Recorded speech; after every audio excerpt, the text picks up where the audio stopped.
राजनीति महाभारत जुगरु चली आछि। राजनीति केबे केही जन्मठु शिखि न थाए। राजनीति करिवार किछि बयस नाही। रेवेन्शा महाविद्यालय ओडिशार पुरातन महाविद्यालय। एठी जे छात्र मानकर केवल शिक्षार विकास नुहे, राजनीतिर मध्य विकास हुए।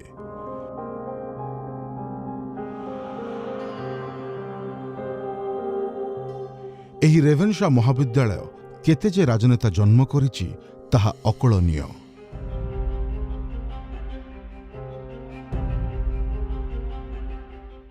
रेवेन्शा महाविद्यालयर शिक्षा सते जेमती पिलांक भितरे गोटे राजनीतिज्ञ प्रतिष्ठा कराई दिए।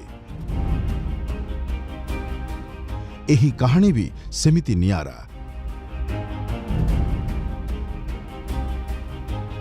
सेतेबेळेको प्राय ओडिशा रे राजनीति रे मूलदुआ पड़ी सारिथिला, किंतु महाविद्यालय रे छात्र राजनीति एते सक्रिय नथिला। एही समय थिला 1971 मसीहार कथा। सेतबे छात्र भिन्न प्रकार था, एमती किसी ये नथला, भिन्न प्रकार थिला। विभिन्न छात्र संगठन माध्यम निर्वाचन लड़ुले। आ से लड़ईटा विशेष भाव में बहु समय आदर्शगत चिंताधारा नहीं लड़ईटा हुए। किए कहता मु S F I C CPM नीति आदर्श से अनुप्राणित एस एफ आई वाला।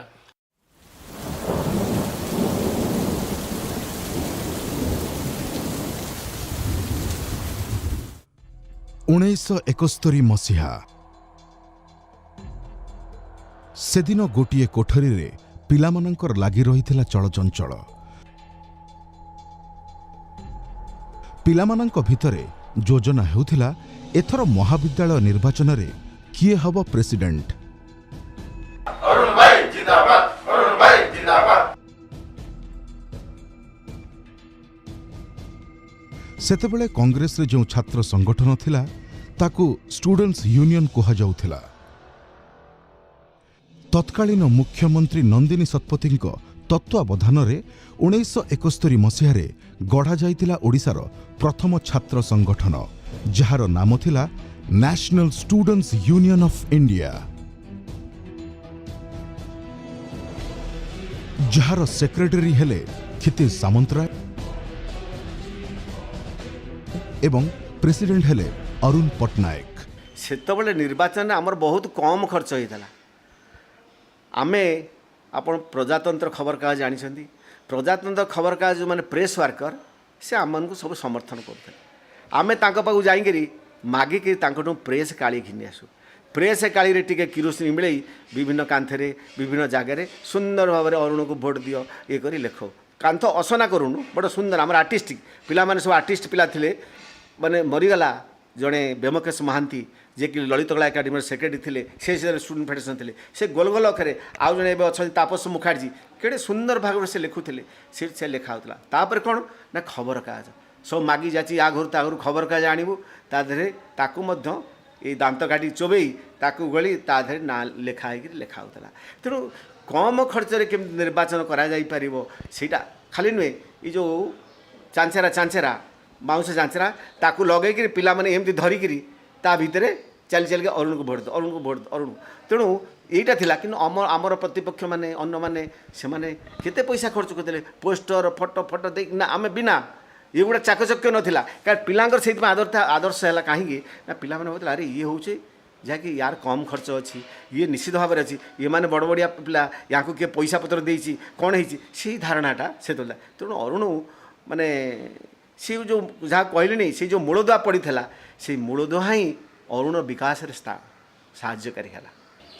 से स्टूडेंट यूनियन थिला बेले सभ्य से रेवेन्सार स्टूडेंट यूनियन वाई चौहान आसते वाई चौहान आसिक गोटे डिक्लारेसन होता से सी छात्र कांग्रेस बोली गढ़ाला। कांग्रेस विभिन्न विंग्स अच्छी जमी मेन कांग्रेस ता सहित महिला Congress, student Congress, youth Congress, minority Congress गोटे minority cell ST SC cell एभଳି ବିଭିନ୍ନ ଭାଗରେ ବିଭକ୍ତ ହେଇଛି। ଛାତ୍ର କଂଗ୍ରେସର ପ୍ରଥମ ପ୍ରେସିଡେଣ୍ଟ ହେଉଛନ୍ତି ଅରୁଣ ପଟ୍ଟନାୟକ। ସେ ଭାରି ଅତ୍ୟନ୍ତ ଦୃଢ଼ ମନା ଥିଲା, ଯାହା ଚାହୁଁଥିଲା ତା କରିବା ପାଇଁକି ନିଷ୍ପତ୍ତି ନେଉଥିଲା ଏବଂ ସେ ଅନୁସାରେ କାର୍ଯ୍ୟ କରୁଥିଲା। କିଏ କ'ଣ କହିଲା ମୁଁ ଟିକେ କନସିୟସ୍ ଥିଲି, କାଳେ କିଏ ଲୋକେ କ'ଣ କହିବେ, କିନ୍ତୁ ବନ୍ଧୁ ଅରୁଣ ପଟ୍ଟନାୟକ ସେ ସମ୍ପର୍କରେ ସଚେତନ ଥିଲା। ସେ ନିଷ୍ପତ୍ତି କରିଛି ମାନେ ସେ କାର୍ଯ୍ୟ ସେ କରୁଥିଲା ଏବଂ ଅତ୍ୟନ୍ତ ସାହସୀ ଥିଲା, ସାହସୀ ନୁହେଁ ଦୁଃସାହସୀ ଥିଲା ଏବଂ ସାମ୍ନା କରୁଥିଲା ସବୁ ବିଭିନ୍ନ ଲୋକଙ୍କର ଯେଉଁ କୌଣସି ଭାବରେ ଯଦି କୌଣସି ଦ୍ୱନ୍ଦ୍ୱ କଲେଜ ଭିତରେ ଦେଖା ଦେଉଥିଲା, ଛାତ୍ରମାନଙ୍କ ଭିତରେ ଦେଖା ଦେଉଥିଲା, ତାହେଲେ ତାକୁ ସେ ଏକଦମ ସାମ୍ନା କରୁଥିଲା। ଯେତେବେଳେ ସେ ରେଭେନ୍ସା କଲେଜରେ ପାଠ ପଢ଼ୁଥିଲେ ତାଙ୍କର ଛାତ୍ର ନେତା ଆରମ୍ଭ ହୁଏ ଅଖିଳ ଭାରତ ଛାତ୍ର ସଂଘ ବା ଅଲ୍ ଇଣ୍ଡିଆ ଷ୍ଟୁଡେଣ୍ଟ ଫେଡେରେସନର ନେତା ଭାବେ। ମୋର ମନେ ପଡ଼େ ଯେତେବେଳେ ରେଭେନ୍ସା କଲେଜର ଛାତ୍ର ନେତା ସାଧାରଣ ସମ୍ପାଦକ ପାଇଁ ସେ ପ୍ରତିଯୋଗିତା କରୁଥାନ୍ତି, କେତେ ତାଙ୍କ ପାଇଁ ସଭା ଆଲୋଚନା, ପିଲାମାନଙ୍କୁ ଭେଟିବା, ସର୍ବୋପରି ତାଙ୍କର ଯେଉଁ ପ୍ରଚାର ପତ୍ର ମୋର ଆଜି ମନେ ପଡ଼ୁଛି, ମୁଁ ଲେଖିଥିଲି ସେ ପ୍ରଚାର ପତ୍ର ଶେଷରେ ଏକ କବିତା ଦେଇଥିଲି। ସେ ବିପ୍ଳବୀ କବି ଅନନ୍ତ ପଟ୍ଟନାୟକଙ୍କର କବିତା ଆଜି ପରେ ମନେ ପଡ଼ୁଛି। ସେ କବିତାଟି ହେଲା, ମୃତ୍ୟୁର ଜଳେ ପହଁରି ପହଁରି ତୋଳେ ଯେ ତୋ ଲାଗି ରକ୍ତ କଇଁ, କୃଷ୍ଣ ନାଗର ଦଂଶନେ ସେ କି ପଡ଼ିବ ନଈରେ ପଡ଼ିବ ନଈ।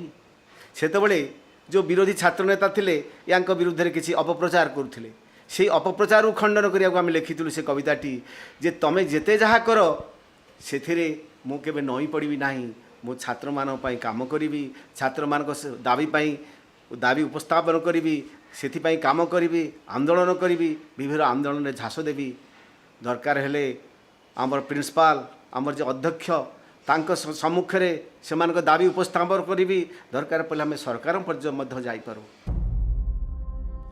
ଓଡ଼ିଶାରେ ଛାତ୍ର ରାଜନୀତିର ମୂଳଦୁଆ ପକାଇଥିଲେ ଏହି ଅଦ୍ୱିତୀୟ ନେତା ଅରୁଣ ପଟ୍ଟନାୟକ। ସେତିକିବେଳେ ସେ ବାମପନ୍ଥୀ ବିଚାରରେ ଉଦ୍ବୁଦ୍ଧ, ସାମ୍ୟବାଦୀ ବିଚାର, ଅତ୍ୟନ୍ତ ମାନବବାଦୀ, ମଣିଷପଣିଆ। ମୁଁ ଦେଖିଛି ଛାତ୍ରମାନଙ୍କୁ ସାହାଯ୍ୟ କରିବା, ଯାହାର ଆଡ଼ମିସନ୍ ନେଇପାରୁନାହାନ୍ତି ତାଙ୍କୁ ସାହାଯ୍ୟ କରିବା, ପରୀକ୍ଷା ଫିସ୍ ଦେଲାବେଳେ ଯେଉଁମାନଙ୍କର ଅଭାବ ଥାଏ ତାଙ୍କୁ ମଧ୍ୟ ସାହାଯ୍ୟ କରିବା, ଏହିପରିକା ବ୍ୟକ୍ତିତ୍ୱ ଥିଲା ଅରୁଣ ପଟ୍ଟନାୟକର। ମୁଁ ବାଣୀବିହାରର ସେକ୍ରେଟାରୀ ଥାଏ, ସେ ରେଭେନ୍ସା କଲେଜର ପ୍ରେସିଡେଣ୍ଟ ଥାଏ, ସେକ୍ରେଟାରୀ ନୁହେଁ, ସେକ୍ରେଟାରୀ ଆଗରୁ ଥିଲା, ତାପରେ ସେ ପ୍ରେସିଡେଣ୍ଟ ହେଇଥିଲା।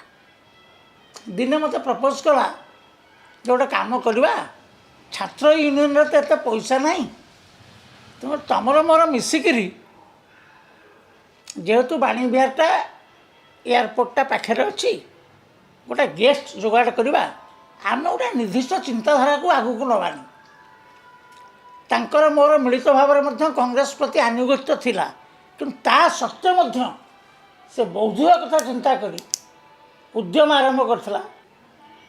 ମୋତେ ଖାଲି ଏତିକି କହିଥିଲା, ଆମେ ଗୁଡ଼ିଏ ପୃଥିବୀର ନୁହେଁ, ଓଡ଼ିଶାର ନୁହେଁ, ଭାରତବର୍ଷର ଯେଉଁମାନେ ତୁଙ୍ଗ ନେତା ବିଭିନ୍ନ ପ୍ରଦେଶରେ ବା ରାଷ୍ଟ୍ରୀୟ ସ୍ତରରେ ହେଇଛନ୍ତି ତାଙ୍କୁ ଆଣି ଗୋଟେ ସିମ୍ପୋସିୟମ୍ କରିବା। ହେଲେ କ'ଣ ହେବ, ଏଠି ସବୁ ସ୍ନାତକ ପିଲାମାନେ ପାଠ ପଢ଼ୁଛନ୍ତି ବାଣୀବିହାର, ଆଉ ରେଭେନ୍ସାର ସବୁ ବିଦ୍ୱାନ ପିଲାମାନେ ଓଡ଼ିଶାର ଚାରି କୋଣରୁ ଆସି ପଢ଼ୁଛନ୍ତି।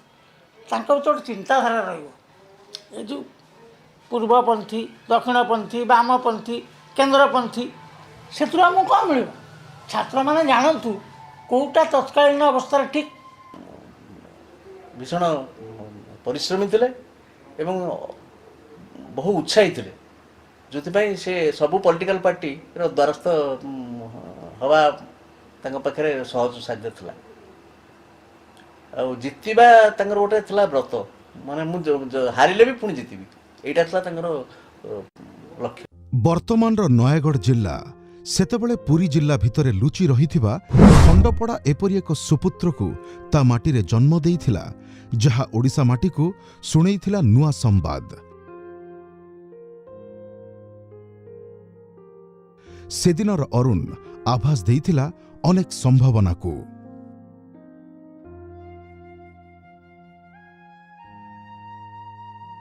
ଅରୁଣଙ୍କ ବାପା ଥିଲେ ଜିଲ୍ଲା ଜଜ୍।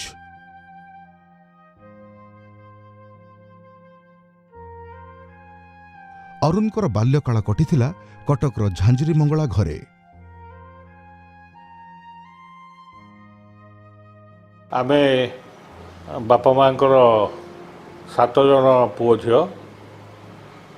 ତା ଭିତରେ ମୁଁ 1 ନମ୍ବର ସନ୍ତାନ ଏବଂ ଅରୁଣ ହେଉଛି 4ର୍ଥ ନମ୍ବର ସନ୍ତାନ।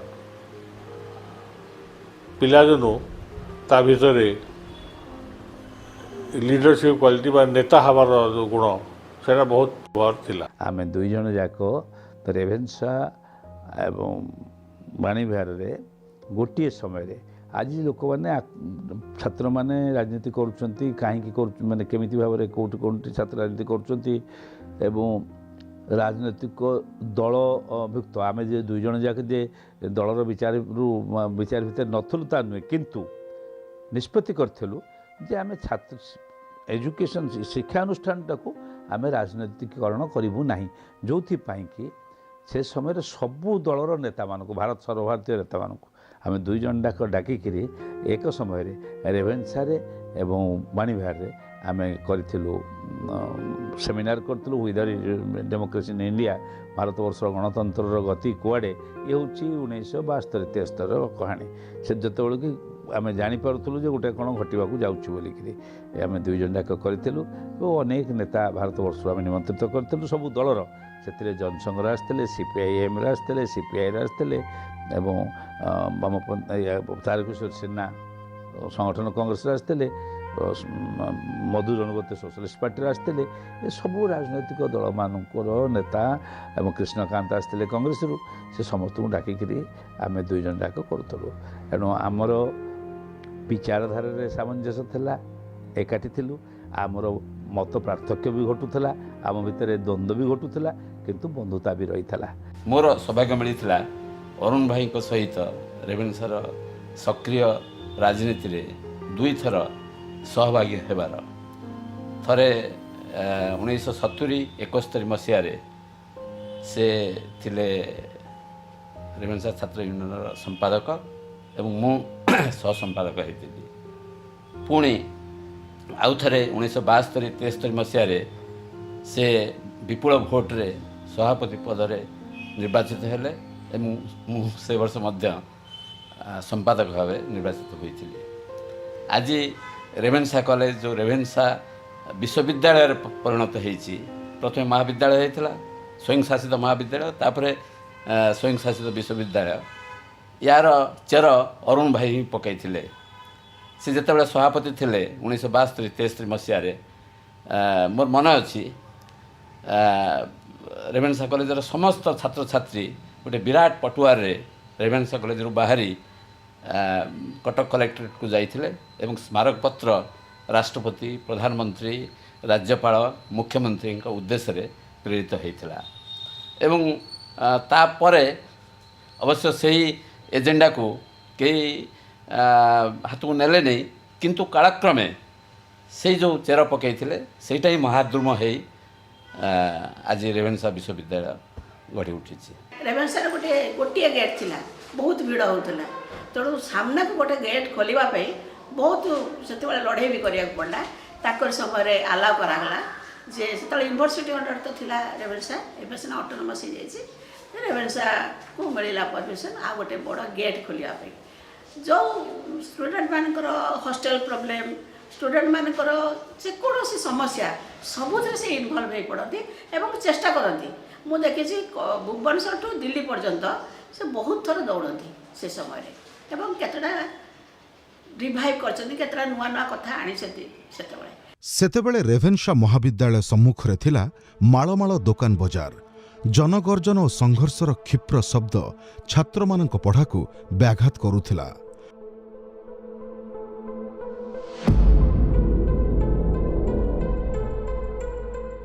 କଲେଜ ସମ୍ମୁଖରେ ଦୋକାନ ହଟେଇ ଗେଟ୍ ତିଆରି କରିବା ଏତେ ସହଜ ନୁହେଁ, ତା ପୁଣି କଟକ ଭଳି ସହରରେ। ଏହି ଅସମ୍ଭବ କାର୍ଯ୍ୟକୁ ସମ୍ଭବ କରାଇବାରେ ଅରୁଣ ବାବୁ ଲାଗି ପଡ଼ିଥିଲେ ନିଜ ସହପାଠୀଙ୍କ ସହ। ଆରମ୍ଭ ହୋଇଥିଲା ଏକ ଛାତ୍ର ଆନ୍ଦୋଳନ ଯାହାର ନେତୃତ୍ୱ ନେଇଥିଲେ ଅରୁଣ ବାବୁ। ତାଙ୍କର ଅଦମ୍ୟ ପ୍ରଚେଷ୍ଟା ଫଳରେ ନିର୍ମାଣ ହୋଇଥିଲା ରେଭେନ୍ସା ଗେଟ୍। 1969 ମସିହାରେ ଯେତେବେଳେ ଛାତ୍ର ଆନ୍ଦୋଳନ ହେଲା, ଶହୀଦ ପ୍ରଦୀପ ମିଶ୍ର ଶହୀଦ ହେଲେ, ସେତେବେଳର ଏକ ଘଟଣା। ରେଭେନ୍ସା କଲେଜରେ ସମ୍ମୁଖରେ ଗୁଳିକାଣ୍ଡ ହୋଇଛି, ରେଭେନ୍ସା କଲେଜ ସମ୍ମୁଖରେ ଟିୟର ଗ୍ୟାସ୍ ସେଲ୍ ହେଇଛି, ଲାଠିମାଡ଼ ହେଇଛି, ପିଲାମାନେ ଛତ୍ରଭଙ୍ଗ ଦେଇଛନ୍ତି। ସେତେବେଳେ ରେଭେନ୍ସା କଲେଜ 2 ଜଣ ଅଧ୍ୟାପକ ଦେଖି ଆମର ହେଲେ ମିଶ୍ର ପ୍ରିନ୍ସିପାଲ ଥାନ୍ତି ଏବଂ ଇଂଲିଶ ଅଧ୍ୟାପକ ସର୍ବେଶ ରାଉ 2 ଜଣ ଆହତ ହେଇଥାନ୍ତି। ଆହତ ହେଲା ପରେ ପିଲାମାନେ ଆହୁରି ଉତ୍କ୍ଷିପ୍ତ ହୋଇଯାଇଥାନ୍ତି। ତେଣୁ ଛାତ୍ର ଆନ୍ଦୋଳନ ଖୁବ୍ ଜୋରରେ ବଢ଼ିଥାଏ। ସେଇଦିନ କଥା ମୋର ମନେ ଅଛି, ରାତି ପ୍ରାୟ 10ଟା 11ଟା ହେବ, ତତ୍କାଳୀନ ଶିକ୍ଷାମନ୍ତ୍ରୀ ବନମାଳୀ ପଟ୍ଟନାୟକ ଆସିଛନ୍ତି ତାଙ୍କୁ ଦେଖା କରିବା ପାଇଁ। ଆମମାନେ ସବୁ ଛାତ୍ରମାନେ ସବୁ ଏକଜୁଟ ହେଇ ବନମାଳୀ ପଟ୍ଟନାୟକଙ୍କୁ ଘେରାଉ କରିଛୁ ରେଭେନ୍ସା କଲେଜର କମର୍ସ ବ୍ଲକ ପାଖରେ।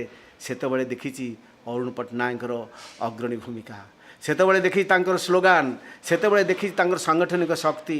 ଜଣେ ଗରିବ ଲୋକଙ୍କ ବନ୍ଧୁ, ରେଭେନ୍ସାର ପ୍ରତ୍ୟେକ ଗରିବ ପିଲା ଯିଏ ତାଙ୍କ ପାଖକୁ ଯାଇଛନ୍ତି ସେ ସମସ୍ତଙ୍କୁ ସାହାଯ୍ୟ କରିଛନ୍ତି। କୌଣସି ଗରିବ ପିଲା କହିପାରିବନି ଯେ ମୁଁ ତାଙ୍କଠୁ କୌଣସି ସାହାଯ୍ୟ ପାଇନି।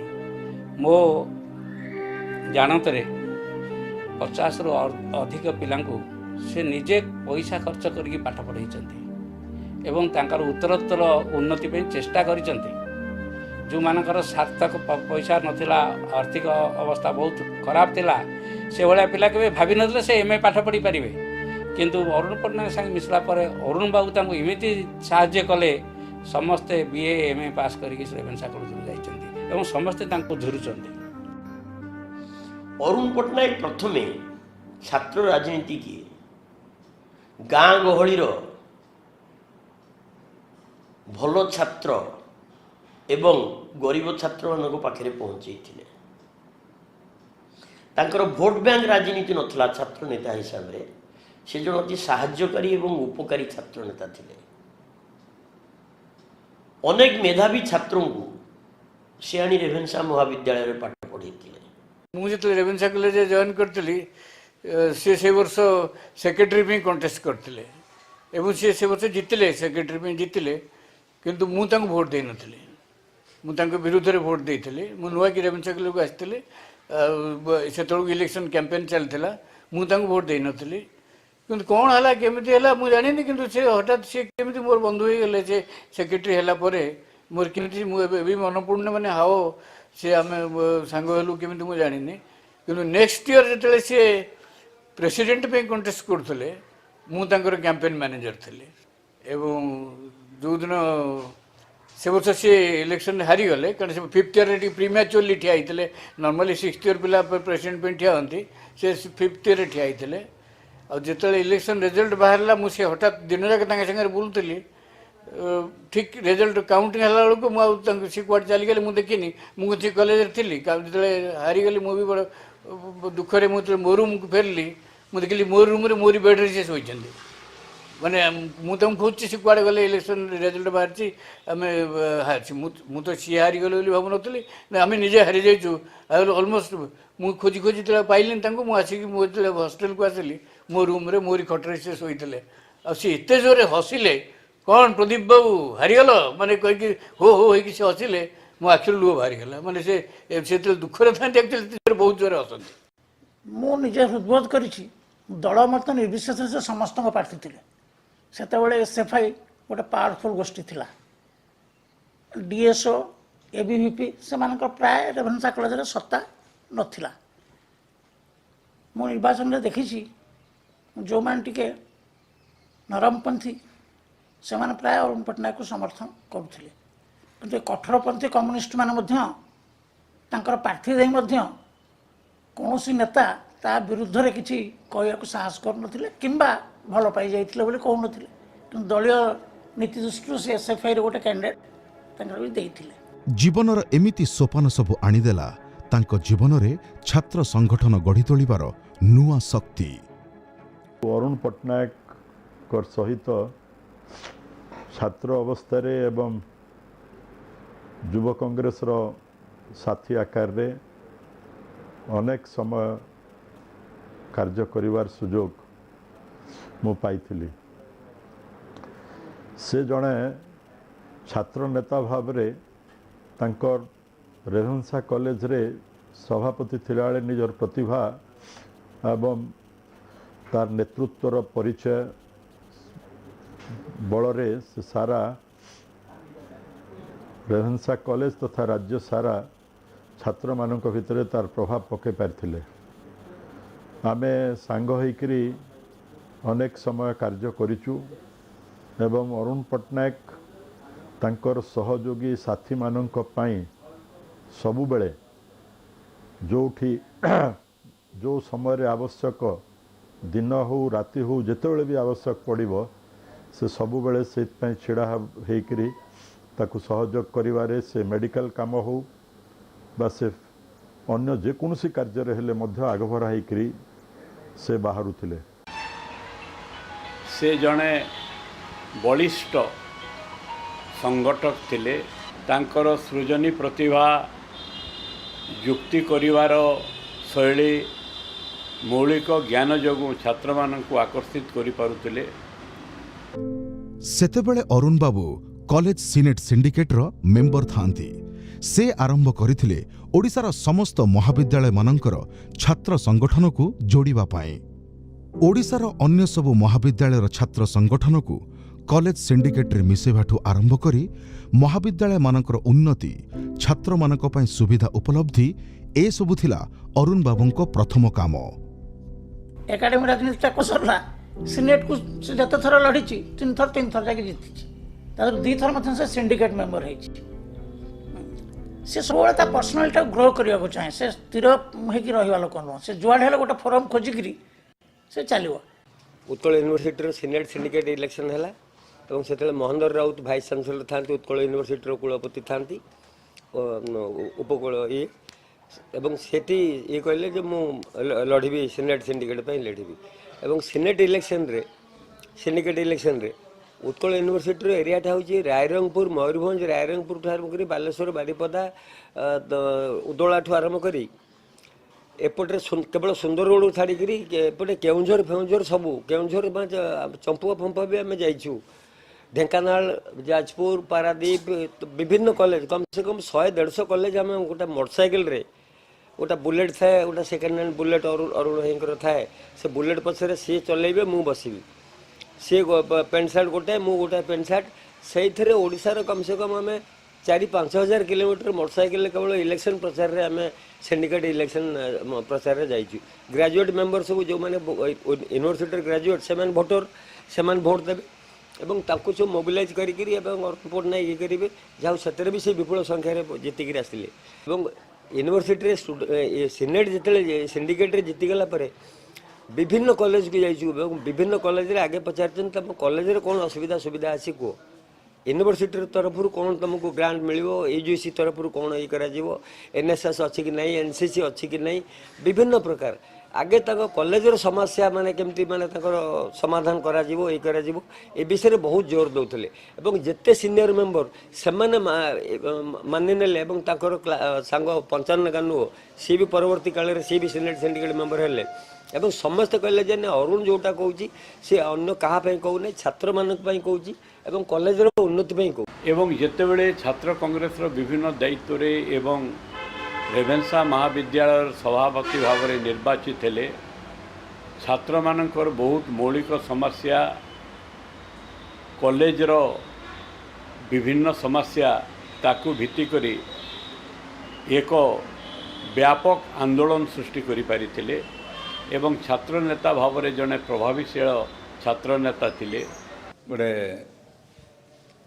ओडिया बंगाली आंदोलन गोटे ही गोटे जो खबर कागज बाहर स्टैंडर्ड पेपर रे गोटे तुमुला कांड होगा ओडिशा से 72 मसीह गोटे सभा डेला अरुण पट्टनायक विभिन्न स्थान में बारिपदा थाए बारिपदा मो पाखे स्पेशल मेसेंजर गला बारिपदारू मुझे मलय बड़ा छात्र नेता से बारिपदा एमपी निर्वाचित छात्र नेता धरिकी आसती से साइकल आणिक आसते मीटिंग सरला बेलू साइकल लाके से बड़ार नहीं जाइए व्यस्त नहीं पड़ा अरुण भाई साइकल लाके नहीं गला गोटे बारिपदार बिचर आशा कार्ड मागिक साइकल आणिक आस बड़े आश्चर्य ତା ନିଜ ସାଇକେଲଟାକୁ ଦେଇଦେଲା, କହିଲେ ନେଇଯା ଏ ସାଇକେଲ ନେଇକି ତାକୁ ଦେଇକି ସେ ବାରିପଦା ଯିବୁ।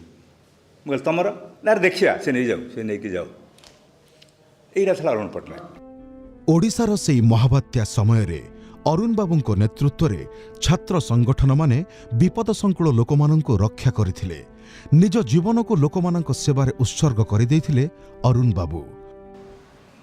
ଏ ଓଡ଼ିଶା ଉପକୂଳରେ ଗୋଟେ ପ୍ରଳୟଙ୍କରୀ ବାତ୍ୟା ହେଇଥିଲା 1971 ମସିହାରେ।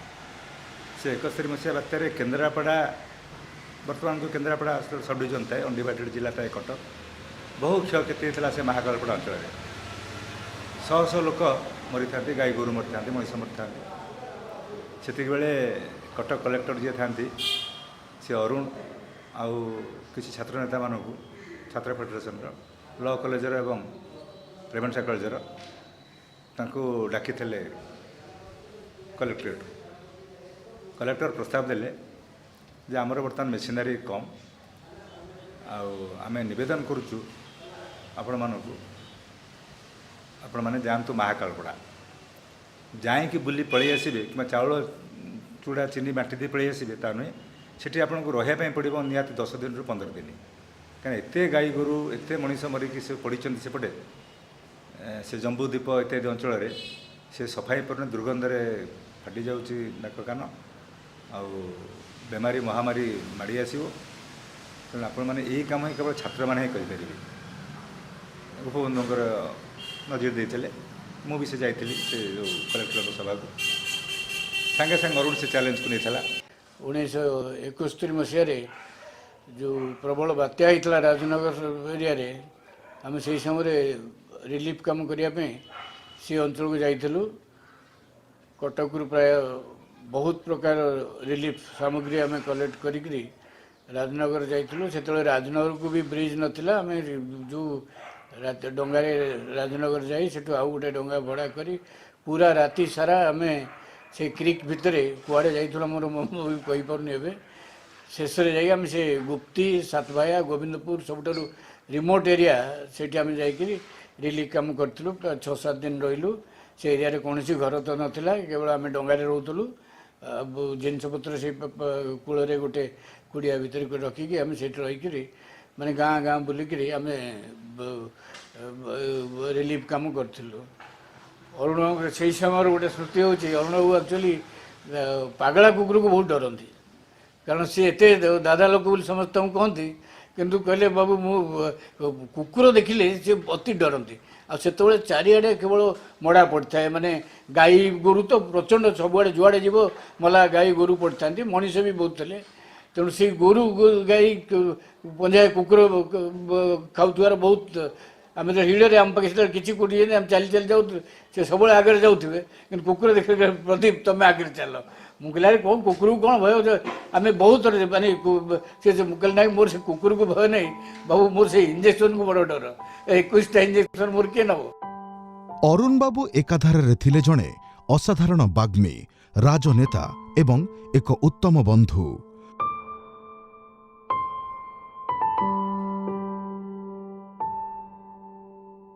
ମଣିଷକୁ ମଣିଷ ସହ ବାନ୍ଧି ରଖି ସମାଜର ପରିବର୍ତ୍ତନ ଘଟାଇବା ଥିଲା ଅରୁଣ ବାବୁଙ୍କର ସ୍ୱତନ୍ତ୍ର ମୂଲ୍ୟବୋଧ। ମାନେ ସବୁ ଯାକ ବିରୋଧୀ ଦଳ କଂଗ୍ରେସକୁ ଛାଡ଼ି ଆଉ କମ୍ୟୁନିଷ୍ଟକୁ ଛାଡ଼ି ଏଆଇଏସ୍ଏଫ୍କୁ ଛାଡ଼ିକିରି ଆଉ ମିଳିତ ଭାବରେ ସେ ଗୋଟେ ଶୋଭାଯାତ୍ରା ବାହାର କଲେ ନନ୍ଦିନୀ ସରକାର ବିରୁଦ୍ଧରେ, ତା ତ କଂଗ୍ରେସ ବିରୁଦ୍ଧରେ। ଅରୁଣ ଭାଇକୁ ନନ୍ଦିନୀ ସହିତ ଡାକି କହିଲେ ତମେ ରାଜ୍ୟ ସଭାପତି, ତମେ ଏମିତି ଗୋଟେ ଶୋଭାଯାତ୍ରା ବାହାର କରିବ ଯାହାକି ସମସ୍ତେ ଦେଖି ଆଶ୍ଚର୍ଯ୍ୟ ହେଇଯିବେ। ଆଉ ତାଙ୍କ ସଂଖ୍ୟା ଅପେକ୍ଷା ଆମ ସଂଖ୍ୟା, ତମ ସଂଖ୍ୟା ଯେମିତି 5 ଗୁଣ ହେବ। ସିଏ ତା ଯେଉଁ ଆମେ ଦୁଇ ଜଣ ଆସି ବିଚାର ବିମର୍ଶ କଲୁ। 4 ଦିନ ସମୟ ଥାଏ ଯେ କେମିତି କ'ଣ କରିବା। ନହେଲେ ନନ୍ଦିନୀ ସହିତ ଯେଉଁବେଳେ ନନ୍ଦିନୀ ତା ସାଙ୍ଗେ ସାଙ୍ଗେ କହେ ଯଦି ତୁମେ ନ କରିପାରିବ ମୁଁ ଛାତ୍ର କଂଗ୍ରେସକୁ ଡିଜଲ୍ଭ କରିଦେବି। ତେଣୁ ସେଇଥିଲାଗି ଆମେ 2 ଜଣ ଲାଗି ପଡ଼ିଲୁ। ଯାହା 4 ଦିନ ଭିତରେ ଆମେ ଗୋଟେ ଛାତ୍ର ସମାବେଶ କଲୁ ଭୁବନେଶ୍ୱରରେ, ଯାହାକି ମିଳିତ ବିରୋଧୀ ଦଳର ଛାତ୍ର ସମାବେଶର 10 ଗୁଣ ହେବ। ତେଣୁ ଏଭଳିଆ ଛାତ୍ର ସମାଜ ଦେଖି ନନ୍ଦିନୀ ଶତପଥୀ ଖଣ୍ଡେ ଉଦ୍ବୁଦ୍ଧ ହେଇଗଲେ। ନନ୍ଦିନୀ ଶତପଥୀ ତାଙ୍କ ବାସଭବନରେ ଆମକୁ ସବୁ ଭେଟିଲେ, ଅରୁଣ ବାବୁ ମୋତେ। ଆଉ ଅନ୍ୟ ଛାତ୍ରମାନେ ସବୁ ଥାନେ ଘେରିକିରି ଆମେ ସେଠି ଆମ ଦାବିପତ୍ର ଦେଲୁ ଯେ ବୁକ୍ ବ୍ୟାଙ୍କ ଖୋଲୁ, ଛାତ୍ରମାନଙ୍କୁ ବୃତ୍ତି ଦିଆଯାଉ, ଏଇଭଳି ବହୁତ 11ଟା 12ଟା ଆମେ ଦାବି ଦେଇଥିଲୁ। ନନ୍ଦୀଶ୍ୱରୀ ସେତେବେଳେ ଜଣେ ବିଚକ୍ଷଣ ମୁଖ୍ୟମନ୍ତ୍ରୀ ସେ ସାଙ୍ଗେ ସାଙ୍ଗେ ଘୋଷଣା କଲେ ଯେ ଛାତ୍ର ବୁକ୍ ବ୍ୟାଙ୍କ କରାଯିବ ପ୍ରତି କଲେଜରେ ଏବଂ 40 ଟଙ୍କା ଲେଖାଏଁ ଏମିତି ଦିଆଯିବ ବୃତ୍ତି, ଏହିପରି ଭାବରେ ବିଭିନ୍ନ ଘୋଷଣାମାନ କଲେ। ପରବର୍ତ୍ତୀ ଅବସ୍ଥାରେ ଓଡ଼ିଶାର ଯୁବ ସମାଜକୁ କଂଗ୍ରେସ ସହ ଜଡ଼ିତ କରି ଆରମ୍ଭ କରିଥିଲେ ନିଜର ରାଜନୀତି ଜୀବନ। କିନ୍ତୁ ଅରୁଣର ବିଚାର, ଅରୁଣର ଚିନ୍ତା, ରାଜନୈତିକ ବିଚାର ଅତ୍ୟନ୍ତ ସେକୁଲାର ବି ଥିଲା। ସେ କୌଣସି ସମୟରେ ବରଦାସ୍ତ କରୁନଥିଲେ କୌଣସି ପ୍ରକାରର ଧର୍ମଗତ ଗୋଷ୍ଠୀ ବିବାଦ, ଜାତିଗତ ଗୋଷ୍ଠୀ ବିବାଦ। ସେ ଜାତି ଏସବୁରେ କୌଣସି ବିଶ୍ୱାସ ରଖୁନଥିଲା ଏବଂ ସାଂଘାତିକ ଭାବରେ ତା ବିରୁଦ୍ଧରେ ସ୍ୱର ଉଠାଉଥିଲା ଏବଂ ମଧ୍ୟ କାର୍ଯ୍ୟ କରୁଥିଲା। ତାର ବନ୍ଧୁମାନଙ୍କ ଭିତରେ ସବୁ ସମ୍ପ୍ରଦାୟର ଲୋକ ଥିଲେ, ତାର ବନ୍ଧୁମାନଙ୍କ ଭିତରେ ସବୁ ଜାତିର ଲୋକ ଥିଲେ ଏବଂ ଅତି ନିବିଡ଼ ଘନିଷ୍ଠତା ତାଙ୍କ ଭିତରେ ସେ ସମସ୍ତଙ୍କ ସାଙ୍ଗେ ରଖୁଥିଲା, ଯେମିତି ଗୋଟିଏ ପରିବାର ଭଳିଆ ସମସ୍ତେ ଚଳୁଥିଲେ। 1975 ମସିହାର ଇନ୍ଦିରା ଗାନ୍ଧୀଙ୍କ ଏମର୍ଜେନ୍ସି ତାଙ୍କ ହୃଦୟକୁ ମର୍ମାହତ କରିଥିଲା। ପରବର୍ତ୍ତୀ ସମୟରେ ସେ ଯୋଗଦାନ କରିଥିଲେ ଜନତା ଦଳରେ।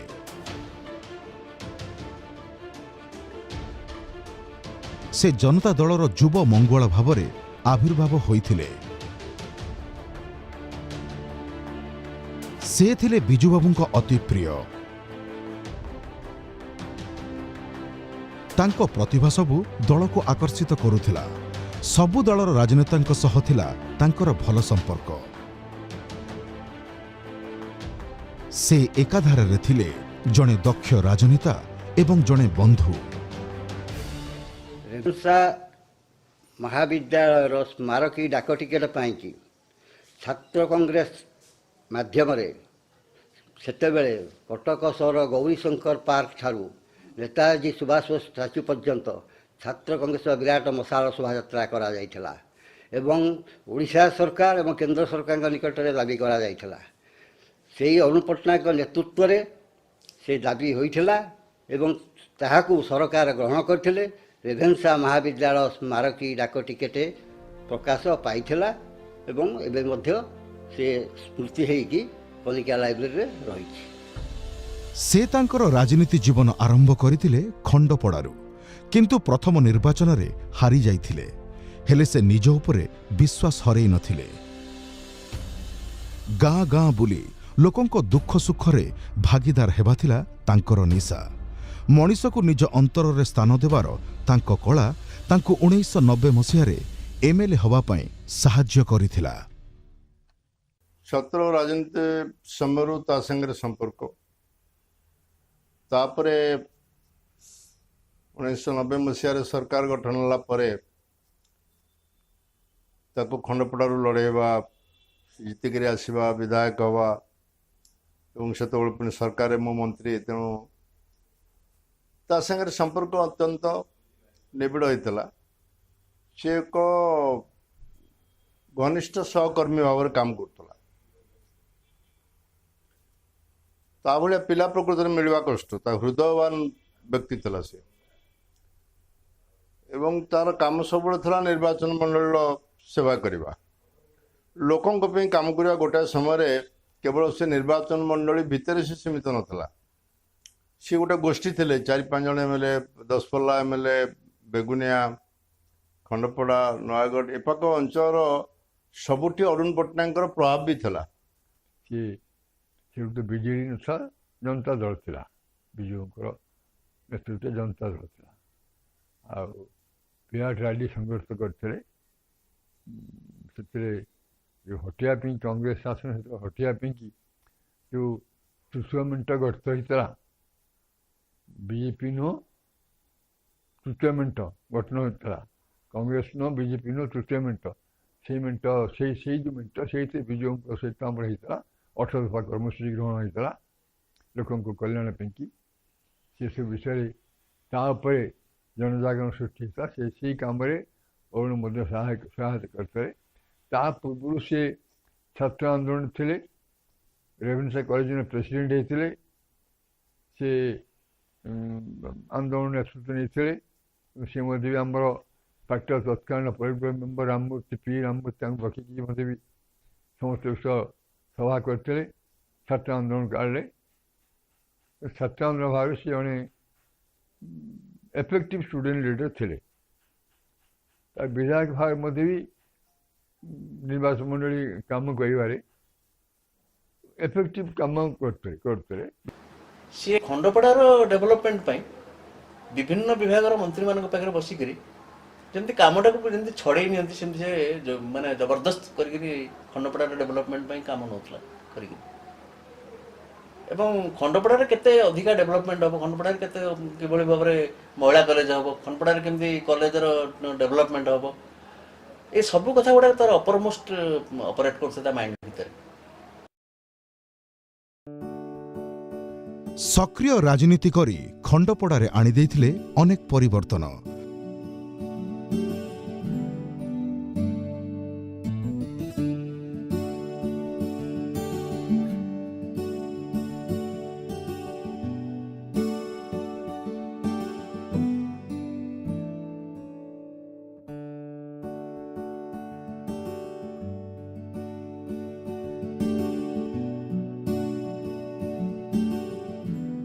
ଖଣ୍ଡପଡ଼ାରେ ରାସ୍ତାଠୁ ଆରମ୍ଭ କରି କଲେଜ ନିର୍ମାଣ ଥିଲା ତାଙ୍କର ପ୍ରଥମ କର୍ତ୍ତବ୍ୟ।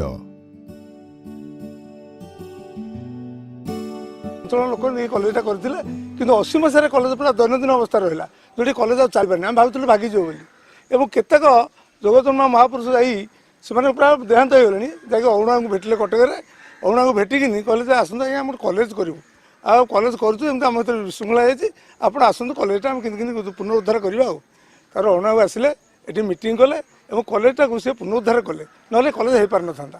ଯେଉଁଠିକି ତାଙ୍କ ଭାଇଙ୍କ ପଇସାରୁ ନେଇକି ସେ ଲକ୍ଷେ ଟଙ୍କା ପ୍ରଥମେ ଡିପୋଜିଟ୍ କଲେ। ତାଙ୍କ ଭାଇ ବ୍ୟାଙ୍କ ମ୍ୟାନେଜର ଥିଲେ, ତାଙ୍କଠୁ ଟଙ୍କା ନେଇକି ସେ ପ୍ରଥମେ ଡିପୋଜିଟ୍ କଲେ। ଆମ ଗାଁ ପଠାଣି ଦାସଠୁ ଟଙ୍କା ନେଇକି ଡିପୋଜିଟ୍ କଲେ, ଯେହେତୁ କଲେଜଟା ବଞ୍ଚିଗଲା, ନହେଲେ କଲେଜଟା ଭାଙ୍ଗି ଯାଇଥାନ୍ତା। ବିଶେଷତଃ କରବର, ଗୁଡ଼ପଡ଼ା, ଅଳସୁଆ ଏଇ ଯେଉଁ ସବୁ ମହାନଦୀର ସେତେବେଳେ ଲୋକ ମହାନଦୀର ଦାଉରେ ସଢ଼ୁଥିଲେ ଏବଂ ବନ୍ୟା ହେଉଥିଲା ବନ୍ଧବାଡ଼ ଭାଙ୍ଗିକି, ସେ ଏଇଟା ଆସିଲା ପରେ ଏ ବନ୍ଧକୁ ସୁଦୃଢ଼ୀକରଣ କଲେ ଏବଂ ପଥର ପ୍ୟାକିଂ କରିକି ଏଇଠି 3-4 ଖଣ୍ଡ ମୌଜାର ଲୋକଙ୍କୁ ରାହା ଦେଲେ। ଆଉ ଦ୍ୱିତୀୟତଃ ଆପଣଙ୍କର ଏଇ ବୈଦ୍ୟେଶ୍ୱରରୁ କରବର ରାସ୍ତା ମଝିରେ ବାଧକ ଥିଲା କାଳିଗିରି ନଦୀ। କାଳିଗିରି ନଦୀରେ ବ୍ରିଜ୍ କରି ବୈଦ୍ୟେଶ୍ୱର ବାଙ୍କିକି ସଂଯୋଗୀକରଣ କଲେ। ଆଉ ଅରୁଣପଟ୍ଟନାୟକ ଭଳିଆ ସ୍ନେହୀ ଲୋକ ମୋ ଜାଣିବାରେ ଅରୁଣପଟ୍ଟନାୟକ ଖଣ୍ଡପଡ଼ା ନିବାସୀ ଶତ୍ରୁ କେହି ନଥିଲେ, ଶତ୍ରୁ କେହି ନଥିଲେ। ଏଇଟା ସମସ୍ତଙ୍କର ମାନେ ମୁକ୍ତ କଣ୍ଠରେ କୁହାଯାଇପାରିବ। ଆଉ ବିଶେଷତଃ ସାଧାରଣ ଲୋକଙ୍କୁ, ଗରିବ ଖଟିଆ ଲୋକଙ୍କୁ ସେ ଭାରି ଭଲ ପାଉଥିଲେ। ସେ ଜଣେ ବିଧାୟକ, ଖଣ୍ଡପଡ଼ା ଲୋକ କେବେ ଭାବି ନାହାନ୍ତି। ସେ ଜଣେ ବିଧାୟକ, ତାଙ୍କର ଗର୍ବ ଅହଙ୍କାର ଏରା କିଛି ନଥିଲା ଏବଂ ତାଙ୍କ ଜୀବନରେ ପ୍ରତିଶୋଧ ପରାୟଣ ହେଇକି କାହାର କ୍ଷତି କରିନାହାନ୍ତି ଜୀବନରେ। आजिकल एम एल खाली लॉटरी बरंडा किए ट्रांसफर पोस्टिंग हैंड टेन यही धंदारे व्यस्त है लोक। हाँ जी फंड्स आलोकेशन है जनरल से देखुं ये पैसा आसला सरकार आम खर्च करूँ नाई किए पैसा केते मैक्सिमम तुम आनीपर लोक से आण से खर्च कले लोक बेनिफिट पाइबे ସେଇଟା ହେଲା ଯେଉଁଟାକି ଅରୁଣ ପଟ୍ଟନାୟକର ସେଇଟା ପ୍ରଧାନ କାର୍ଯ୍ୟ ଥିଲା। ପ୍ରକୃତିରେ ସେ ବହୁତ ସରଳ ଥିଲେ, ତେଣୁ ପିଲାମାନଙ୍କ କଥା, ମୋ କଥା, ଘରର କଥା, ମା ବାପାଙ୍କ କଥା ସେ ସବୁବେଳେ ଇମ୍ପୋର୍ଟାନ୍ସ ଦେଉଥିଲେ, କିନ୍ତୁ ଆମ ଅପେକ୍ଷା ଲୋକମାନଙ୍କ ସେବାରେ ସେ ବହୁତ ନିୟୋଜିତ ଥିଲେ। ଘର ପ୍ରତି କର୍ତ୍ତବ୍ୟ ଥିଲା, ବାହାର ଲୋକଙ୍କ ପ୍ରତି ତାଠାରୁ ଅଧିକ କର୍ତ୍ତବ୍ୟ ପରାୟଣତା ଥିଲା ଲୋକମାନଙ୍କ ପ୍ରତି। ନିଜ ପ୍ରତି ବଡ଼ କେୟାରଲେସ୍ ଥିଲା ସେ। ନିଜ ପ୍ରତି କେୟାର ନ ନେବା ବା ନିଜ ସ୍ୱାସ୍ଥ୍ୟ ପ୍ରତି କେୟାର ନେବା ପିଲାବେଳୁ ମୁଁ ତାକୁ ଆମେ ଅନେକ ସମୟରେ ଯଦିଓ ଆମେ ସମସ୍ତେ ବିଭିନ୍ନ ପ୍ରକାର କାର୍ଯ୍ୟକ୍ରମରେ ଆମର ପ୍ରତ୍ୟେକ ନିତ୍ୟ ନୈମିତ୍ତ କାର୍ଯ୍ୟକ୍ରମର ବ୍ୟତିକ୍ରମ ଘଟୁଥିଲା, ଆମର ସମସ୍ତ ସ୍ୱାସ୍ଥ୍ୟଗତ ଦୃଷ୍ଟିଭଙ୍ଗୀ ଆମର ଦୁର୍ବଳ ଥିଲା ସେତେବେଳେ, ଆମେ ନିଜ ପ୍ରତି ସମସ୍ତ ଯତ୍ନଶୀଳ ନଥିଲୁ, କିନ୍ତୁ ସେ ବହୁ ପରିମାଣରେ ଥିଲା। ସେ ଜମା କେତେବେଳେ ଖାଇବ, କେତେବେଳେ କ'ଣ କରିବ, ଯେଉଁଥିପାଇଁ ତାର ପରିବାର, ତାର ନିଜ ଉପରେ, ତାର ନିଜ ଶରୀର ଉପରେ ସେ ନିର୍ଯାତନା ଦେଉଥିଲା ବୋଲି ଆମେ ବେଳେବେଳେ ତାକୁ ମୁଁ କହିଥାଏ। କିନ୍ତୁ କାଳର ଚକ୍ରରୁ କିଏ ବା ବଞ୍ଚିଛି? 1996 ମସିହାରେ ଏହି ଲୋକପ୍ରିୟ ନେତା ସବୁଦିନ ପାଇଁ ଚାଲିଯାଇଥିଲେ ଆରପାରିକୁ।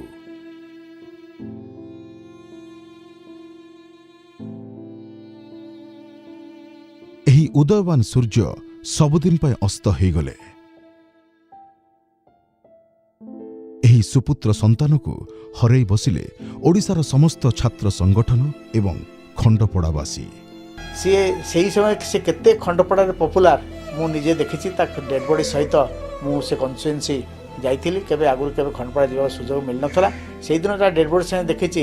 ଖଣ୍ଡପଡ଼ା କନଷ୍ଟିଚ୍ୟୁଏନ୍ସି ଯେଉଁ ଜାଗାରୁ ଆରମ୍ଭ ହେଲା ସେ ଜାଗାରୁ ପ୍ରତି ଗାଁରେ ଶହ ଶହ ଲୋକର ଛୋଟ ପିଲାଠୁ ଆରମ୍ଭ କରି ବୁଢ଼ା ବୁଢ଼ୀ ପର୍ଯ୍ୟନ୍ତ ରାସ୍ତା କଡ଼େ ଛିଡ଼ାଇ ଯେଉଁ ପ୍ରକାର ତାକୁ ତା ଡେଡ୍ ବଡିକି ସମ୍ବର୍ଦ୍ଧିତ କରୁଥିଲେ ଏବଂ ଫୁଲମାଳ ଦେଇ ଏବଂ ଦେଉଥିଲେ ଏବଂ ଲୋକମାନେ କନ୍ଦାକଟା କରୁଥିଲେ। ତା ବହୁତ ସେ କେତେ ପପୁଲାର ତା କନଷ୍ଟିଚ୍ୟୁଏନ୍ସିରେ ଜଣାପଡ଼ୁଥିଲା।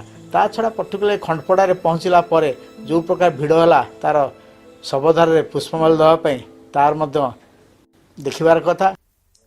ତାର ମୃତ୍ୟୁ ପ୍ରକୃତରେ ସମସ୍ତଙ୍କୁ ଆମକୁ ଦାରୁଣ ଆଘାତ ଦେଇଥିଲା ଯେ ଆମ ସାଙ୍ଗରୁ ଜଣେ ଲୋକ ଚାଲିଗଲା।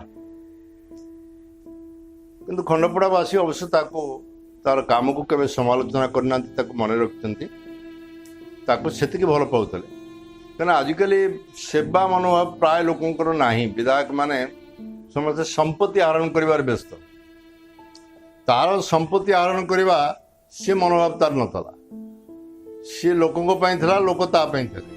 ମୁଁ ଅନ୍ତତଃ ତାକୁ ଯେତିକି ଜାଣିଛି ଏତିକି ବୁଝିଛି। ଆମର ଖଣ୍ଡପଡ଼ାକୁ ଆସିଥିଲେ କିଛି ଲୋକଙ୍କ ପାଇଁ ସେବା କରିବା ପାଇଁ। ଆସି ଲୋକମାନଙ୍କ ପାଇଁ କିଛି କାମ କରି ଆଜି ମାଳବନ୍ଧ କରି ଆଡ଼ଗଟାଠୁ ଖଳିସାହି ପର୍ଯ୍ୟନ୍ତ ମେଣ୍ଟାଲ ଘୁଷୁରୁଥିଲା। ଲୋକମାନେ ରାଲି କରିକି ବିଭିନ୍ନ ପ୍ରକାର ଲୋକମାନେ ଜବାବ କଲେ ଯେ କେତେ ଦିନରେ କରିବେ। 6 ମାସ ଭିତରେ ପିଚୁ ବନେଇଦେଲେ ରାସ୍ତା। ଲୋକ ଖୁସି ହେଲେ। ଗାଁ ଗହଳିରେ ଲୋକମାନଙ୍କ ପାଇଁ ଦୁଃଖୀ ରଙ୍କି ପାଇଁ ଯେତେବେଳେ ଆସନ୍ତି ବୁଲି ଯାହାକୁ ଖାଇଛ ପଚାରିଛ କିଛି ଅର୍ଥ ଦିଅନ୍ତି, ଯାହା ଖାଇକି ଆସ। ଆଜି ପର୍ଯ୍ୟନ୍ତ ଲୋକମାନେ ତାଙ୍କୁ ଭୁଲୁ ନାହାନ୍ତି। ଗହି ଯଦି ତାଙ୍କର ନାଲି ମାରୁଥିଲେ ଅଣୁବାବୁ ଆସୁଛନ୍ତି ନାଁ ଶୁଣିଦେବେ ଗହିରୁ ବିଲରୁ ଉଠି ଆସିକି ତାଙ୍କୁ ମୁଣ୍ଡିଆ ମାରୁଥିଲେ। କିଛି ଲୋକମାନଙ୍କ ପାଇଁ ଦୁଃଖ ସୁଖରେ ଭାଗିଥିଲେ। ବନ୍ୟା ଅଞ୍ଚଳ ଆମର କୂଳଦାଣ୍ଡି ଯେତେବେଳେ ହେଉଥିଲା ଅଣପଟନା ଡଙ୍ଗାରେ ଯାଇକି ଲୋକମାନଙ୍କୁ ଆହାର ଦେଇଛନ୍ତି। ବହୁତ ଦୁଃଖୀ ରଙ୍କି ଲୋକମାନଙ୍କ ପାଇଁ ସାହାଯ୍ୟ କରିଛନ୍ତି। ସେଇ ମନୋଭାବରେ ଆମକୁ ବିଷ ଉଡ଼ାନ ମନେ ପଡ଼ିଗଲେ ଆଖିରୁ ଲୋହ ବାହାରୁଛି, ଦୁଃଖ ଲାଗୁଛି। ଆଜି ସେ ଲୋକ ଆଜି ମରିକି ସ୍ୱର୍ଗତ। ଆଜି ଅଣପଟନାକୁ ଲୋକ ଭୁଲୁ ନାହାନ୍ତି। ଆଜି ଲୋକ 15,000 ଉର୍ଦ୍ଧ୍ୱ ଲୋକ ବର୍ତ୍ତମାନ ତାଙ୍କ ମୁଣ୍ଡିଆ ମାରୁଛନ୍ତି। ଯେଉଁଠି ଦେଖିଲେ ତାଙ୍କ ଫଟୋଟା ଆଣିକି ପୂଜା କରୁଛନ୍ତି, ମୁଣ୍ଡିଆ ମାରୁଛନ୍ତି। ହୋ ପ୍ରଭୁ ଦେବତା ତୁଲ୍ୟ ଲୋକ ଇଏ ଗୋଟେ ଭଗବାନ ପୁରୁଷ। ଅଣୁବାବୁ ଯେତେବେଳେ ଗାଁ ଗହଳିରେ ପଚାରନ୍ତି ଯାଇକି ଆମେ ପଚାରୁଛୁ ମୁଁ ବାବୁଙ୍କ ବିଷୟରେ ଯେଉଁଠି କହିଛି ସେ କୁହନ୍ତି ଅଣୁବାବୁ ନାଁ କନି ସେ ଭଗବାନ ପୁରୁଷ। ତାଙ୍କ ନାଁ ହେଉଛି ଅଣୁ ଭଗବାନ। ଆଉ ସିଏ ଦୁଃଖ ସୁଖରେ ଆମ ପାଇଁ ଯେତିକି ଜୀବନ ଦେଇଛି ତାଙ୍କ ଋଣ ଆମେ ସୁଝି ପାରିନୁ ଆଜି ପର୍ଯ୍ୟନ୍ତ। ସେ ସେଭଳି ଜଣେ ବନ୍ଧୁ ଜୀବନରେ ପାଇବା ବି କଷ୍ଟ। ଭାରି ପରୋପକାରୀ ଥିଲା।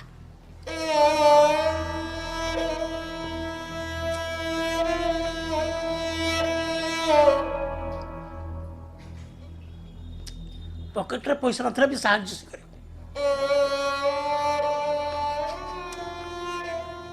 ଅଳ୍ପ ଦିନ ପାଇଁ ରହିଲା କିନ୍ତୁ ନାଁ କରିକି ଯାଇଛି। ଖଣ୍ଡପଡ଼ାରେ କ'ଣ କରିଛି ମୁଁ କହିପାରିବି, କିନ୍ତୁ କଟକ ସହର ଭୁବନେଶ୍ୱରରେ ମଧ୍ୟ ତା ପ୍ରତିଛବି ଅଛି। ପ୍ରତିଷ୍ଠିତ ଛାତ୍ରନେତା ଜୀବନେତା ହିସାବରେ ସେ ମୋହର ଛାଡ଼ିକି ଯାଇଛି। ଆଜିକାଲି ଛାତ୍ରନେତାଙ୍କ ପରେ ସେ ରାଜନୀତି କରୁନଥିଲା, ସେ ପରୋପକାରୀ ଥିଲା। ଯଦି ଆପଣ ଏକାଡେମିକ୍ ସ୍ପିୟରରେ ଉପରକୁ ଉଠିବାକୁ ଚାହୁଁଛନ୍ତି ତା ଦେଇ ଯାହା ହେଇପାରିବ ସେ କରୁଥିଲା। ବହୁତ ଗରିବ ପିଲାଙ୍କୁ ମାନେ ମେରିଟିୟସ୍ ପିଲା IAS IPS ହେଇଛନ୍ତି ତାଙ୍କରି ମୋହରୁ ମୁଁ ଶୁଣିଛି। ଛାତ୍ର ଜୀବନରେ ସେ କେତେ ତାଙ୍କୁ ସବୁ ସାହାଯ୍ୟ କରିଛି।